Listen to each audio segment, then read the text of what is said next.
ಕನ್ನಡ ಸಾಹಿತ್ಯ ಸಮೀಕ್ಷೆ ಅಧ್ಯಾಯ 1 ಕನ್ನಡ ಸಾಹಿತ್ಯ ಇಟ್ಟ ಹೆಜ್ಜೆ ತೊಟ್ಟ ರೂಪಗಳು.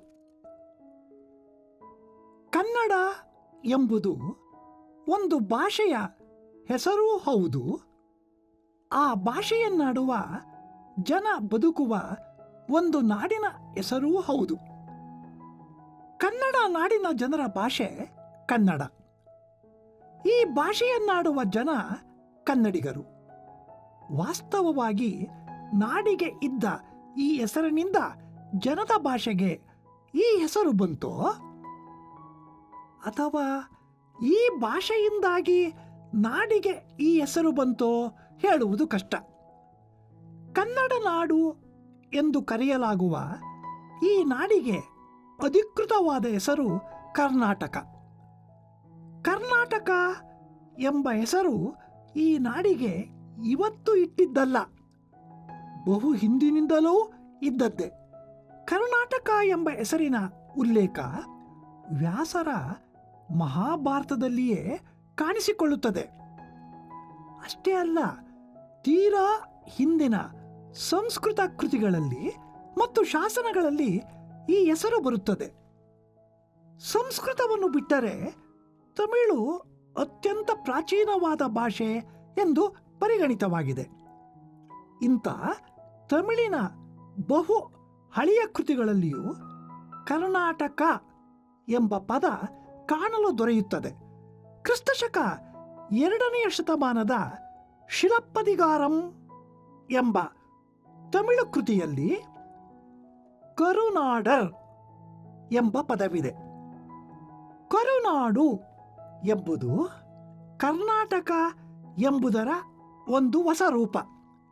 ಕರ್ನಾಟಕ ದೇಶದವರು ಎಂಬ ಅರ್ಥದಲ್ಲಿ ಕರುನಾಡರ್, ಕರುನಾಡಗರ್ ಎಂಬ ರೂಪಗಳು ತಮಿಳು ಸಾಹಿತ್ಯದಲ್ಲಿ ಗೋಚರಿಸುತ್ತವೆ.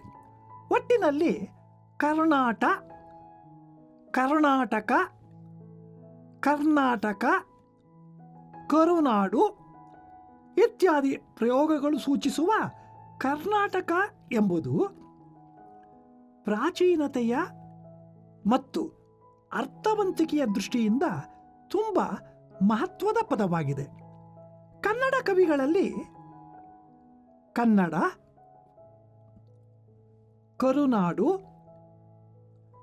ಕರ್ನಾಟಕ ಎಂಬ ಪದಗಳೇ ಬಳಕೆಯಾಗಿವೆ.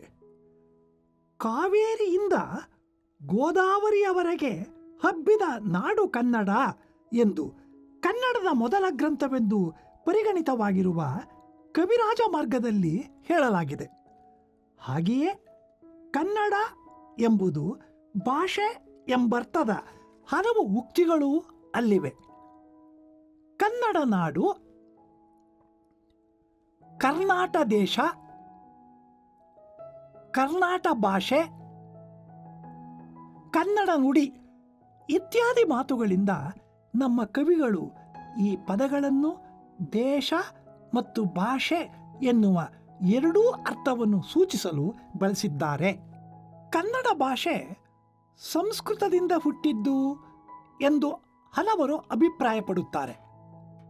ಆದರೆ ಇದು ಸರಿಯಲ್ಲ. ಕನ್ನಡ ಪಂಚದ್ರಾವಿಡ ಭಾಷೆಗಳಲ್ಲಿ ಒಂದು. ತಮಿಳು, ಕನ್ನಡ, ತೆಲುಗು, ಮಲಯಾಳ ಮತ್ತು ತುಳು ಇವುಗಳನ್ನು ಪಂಚದ್ರಾವಿಡ ಭಾಷೆಗಳೆಂದು ಕರೆಯಲಾಗಿದೆ. ಈ 5 ದ್ರಾವಿಡ ಭಾಷೆಗಳಿಗೆ ತಾಯಿಯಂತಿದ್ದ ಮೂಲ ದ್ರಾವಿಡ ಒಂದು ಇದ್ದು, ಈ 5 ಕಾಲಕ್ರಮೇಣ ಕವಲೊಡೆದು ಬೇರೆ ಬೇರೆಯ ಭಾಷೆಗಳಾದುವೆಂದು ಭಾಷಾ ಶಾಸ್ತ್ರಜ್ಞರ ಸಿದ್ಧಾಂತ. ಕನ್ನಡ ಭಾಷೆ ಎಷ್ಟು ಪ್ರಾಚೀನ ಎನ್ನುವ ಬಗೆಗೆ ವಿದ್ವಾಂಸರ ಭಿನ್ನಾಭಿಪ್ರಾಯಗಳಿವೆ. ಕ್ರಿಸ್ತಪೂರ್ವ 3ನೇ ಶತಮಾನಕ್ಕೆ ಸೇರಿದ ಕರ್ನಾಟಕದ ಸಿದ್ದಾಪುರದಲ್ಲಿ ದೊರೆತಿರುವ ಅಶೋಕನ ಶಾಸನವೊಂದರಲ್ಲಿ ಕಾಣಿಸಿಕೊಳ್ಳುವ ಇಸಿಲ ಎಂಬ ಪದವೇ ತೇದಿಯುಳ್ಳ ಪ್ರಾಚೀನತಮ ಕನ್ನಡ ಪದ ಎಂದು ವಿದ್ವಾಂಸರಾದ ಡಿ.ಎಲ್. ನರಸಿಂಹಾಚಾರ್ಯರ ಅಭಿಪ್ರಾಯ. ಈಜಿಪ್ಟ್ ದೇಶದ ಟಾಲೆಮಿ ಎಂಬ ಭೂಗೋಳ ಶಾಸ್ತ್ರಜ್ಞನು ಬರೆದ ಗ್ರಂಥದಲ್ಲಿ ಭಾರತದ ಅನೇಕ ಊರುಗಳ ಹೆಸರುಗಳನ್ನು ಹೇಳುವಲ್ಲಿ ಕರ್ನಾಟಕದ ಅನೇಕ ಊರುಗಳ ಹೆಸರುಗಳೂ ಉಲ್ಲೇಖಿತವಾಗಿವೆ.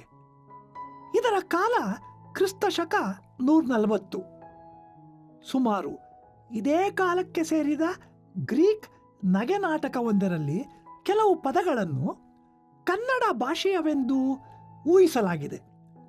ಈ ಎಲ್ಲ ಆಧಾರಗಳ ಮೇಲೆ ಕನ್ನಡ ಭಾಷೆ 2000 ವರ್ಷಗಳಷ್ಟು ಹಳೆಯದೆಂದು ಹೇಳಬಹುದು. ಇಷ್ಟು ಪ್ರಾಚೀನವಾದ ಈ ಭಾಷೆಯಲ್ಲಿ ಯಾವಾಗ ಸಾಹಿತ್ಯ ರಚನೆ ಆರಂಭವಾಯಿತೆಂದು ಖಚಿತವಾಗಿ ಹೇಳುವುದು ಸಾಧ್ಯವಿಲ್ಲ. ಎಲ್ಲ ಭಾಷೆಗಳಿಗೂ ಇರುವಂತೆ ಲಿಖಿತ ರೂಪವನ್ನು ತಾಳದ, ಬಾಯಿಂದ ಬಾಯಿಗೆ ಹರಿದು ಬರುವ ಸಾಹಿತ್ಯಾಭಿವ್ಯಕ್ತಿ ಕನ್ನಡ ಭಾಷೆಗೂ ಇದ್ದಿರಬೇಕು. ಕನ್ನಡದ ಮೊದಲ ಗ್ರಂಥವೆಂದು ಭಾವಿತವಾದ ಕವಿರಾಜ ಮಾರ್ಗದಲ್ಲಿ ಇಂಥ ಸಾಹಿತ್ಯ ಇದ್ದ ಬಗೆಗೆ ಸಾಕಷ್ಟು ಸೂಚನೆಗಳಿವೆ.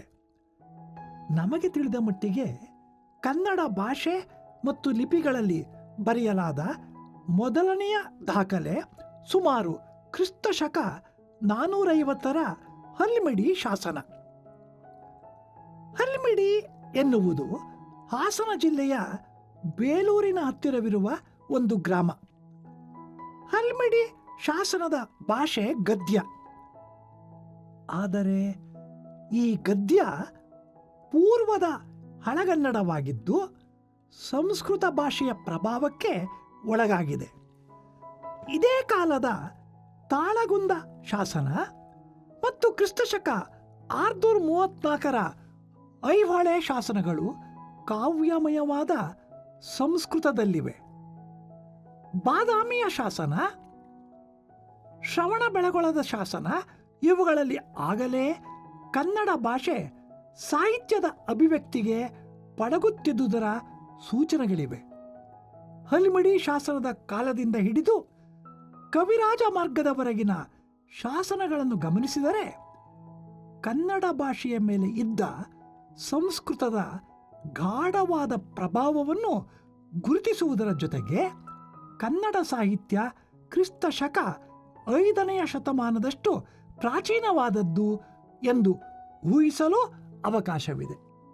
ಕ್ರಿಸ್ತ ಶಕ 5ನೇ ಶತಮಾನದ ಹಲ್ಮಿಡಿ ಶಾಸನವನ್ನು ಮೊಟ್ಟ ಮೊದಲನೆಯ ಲಿಖಿತ ದಾಖಲೆಯನ್ನಾಗಿ ಪರಿಗಣಿಸಿಕೊಂಡು ಮುಂದಿನ ಸಾಹಿತ್ಯವನ್ನು ಅವಲೋಕಿಸಿದರೆ ಅನ್ನಿಸುವುದು ಇಷ್ಟು: ಈ ಶಾಸನದ ರಚನೆಗೆ ಮುನ್ನ ಕನ್ನಡದಲ್ಲಿ ಸಾಕಷ್ಟು ಸಾಹಿತ್ಯವಿದ್ದಿರಬೇಕು ಎನ್ನುವವರ ಅಭಿಪ್ರಾಯ ಕೇವಲ ಊಹೆ ಮಾತ್ರ.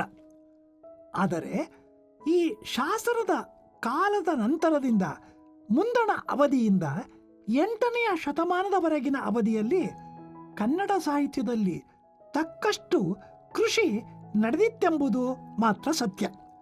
ಈ ಸಂಗತಿಗೆ ಸಾಕ್ಷಿಯಾಗಿದೆ ಕವಿರಾಜ ಮಾರ್ಗ.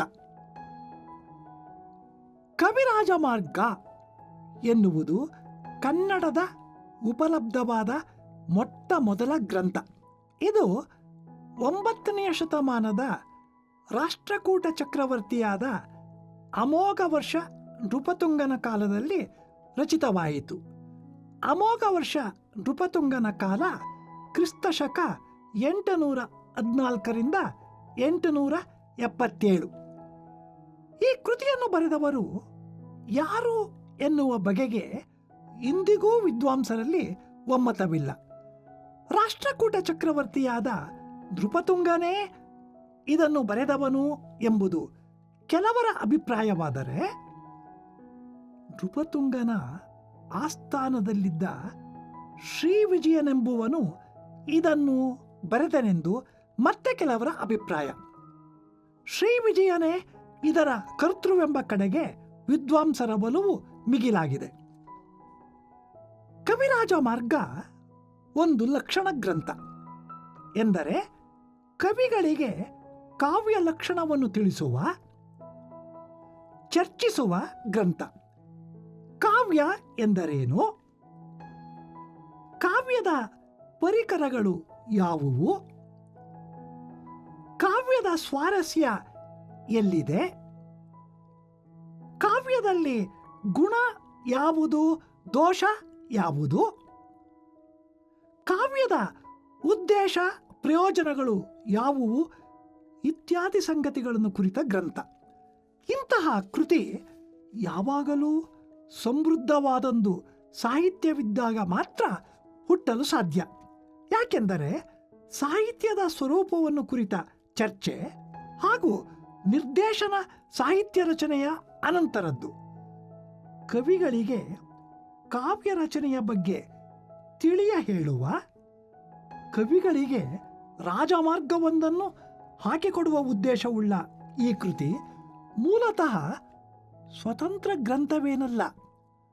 ಸಂಸ್ಕೃತ ಕವಿ ದಂಡಿಯು ಬರೆದ ಕಾವ್ಯಾದರ್ಶ ಎಂಬ ಅಲಂಕಾರ ಗ್ರಂಥವೇ ಕವಿರಾಜ ಮಾರ್ಗಕ್ಕೆ ಮೂಲ. ಆದರೆ ಕವಿರಾಜ ಮಾರ್ಗ ದಂಡಿಯ ಅನುವಾದ ಮಾತ್ರವಾಗಿಲ್ಲ, ತಕ್ಕಷ್ಟು ಸ್ವತಂತ್ರ ದೃಷ್ಟಿಯನ್ನೂ ವೈಚಾರಿಕತೆಯನ್ನೂ ಪ್ರಕಟಿಸುವ ಕೃತಿಯಾಗಿದೆ.